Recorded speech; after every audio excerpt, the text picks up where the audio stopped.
वेकेशनवर असताना सगळ्यात आवडती गोष्ट म्हणजे काय तर हॉटेलचा ब्रेकफास्ट. सकाळी निवांत आरामात उठायचं, कोणतीही आवरावर न करता ब्रेकफास्ट करायला जायचं.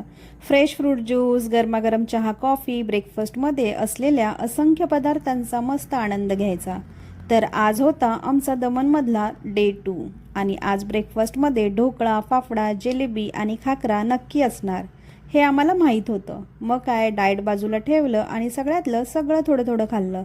टमी तर एकदम खुशच झाला आणि आम्ही गेलो छान असं रेडी होऊन मोती दमणला, जिथे गेल्याशिवाय दमणची ट्रिप पूर्णच होऊ शकत नाही.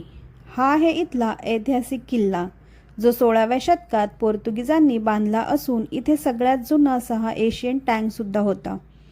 हा किल्ला अगदी समुद्राच्या बाजूलाच आहे. तसेच या किल्ल्याच्या आतमध्ये पोर्तुगीज शैलीतली कलरफुल घरंसुद्धा होती, जिथे पर्यटकांची विशेष गर्दी होती. याच्याच अपोजिट साईडला हा सुंदर चर्च होता. त्याचं बांधकामसुद्धा अजूनही भक्कम आहे. या परिसरामध्ये पोस्ट ऑफिस, शाळा आणि काही प्रशासकीय इमारतीसुद्धा आहेत. हे सर्व बघून आम्ही गेलो किल्ल्याच्या वरच्या बाजूला, जिथून काहीही भग्न वास्तू, किल्ल्याची मजबूत तटबंदी आणि दमणचे निसर्गरम्य दृश्य दिसत होते. या किल्ल्याच्याच बाजूला तुम्हाला हे लाईट हाऊससुद्धा बघायला मिळेल, जे इथलं अजून एक फेमस टुरिस्ट डेस्टिनेशन आहे. इथून दिसणारा अथांग अरबी समुद्राचा नजारा आणि इथलं वातावरण मनाला अगदी शांत करणारं आहे.